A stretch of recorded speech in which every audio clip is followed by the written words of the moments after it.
So I've talked before about how these tariffs could end up hurting farmers, and how farmers got hurt the last Trump administration, where they had crops rotting in the fields because they weren't able to sell to China, because China just quit buying American grain in response to the tariffs.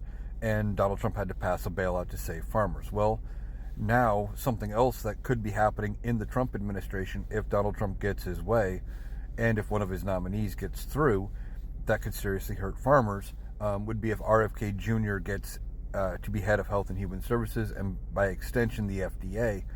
He wants to ban high fructose corn syrup. Now, high fructose corn syrup has been a debated commodity for a long time, but it is a cheaper alternative to sugar. There's a lot of people saying that high fructose corn syrup has led to diabetes and obesity concerns here in the United States. But it's used in a lot of products, in part because it's cheaper, in part because it's more stable than sugar, and it allows things to be preserved longer, so they don't go bad nearly as quick.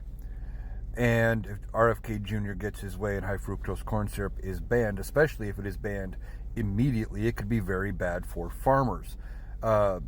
It's about 10% of the yield of corn nationwide goes into making high fructose corn syrup. Now, that's between 1.3, 1.4 billion bushels of corn. And if that demand is suddenly just removed from the market because they can't produce it here anymore, or because, American manufacturers can't produce things with it, and farmers aren't given enough of a warning to switch how they plant and to plant something else, you've just completely destroyed supply and demand for corn. And that means, the price is going to drop, because now you have 10% of what you were using not being demanded anywhere. That is a significant increase in supply.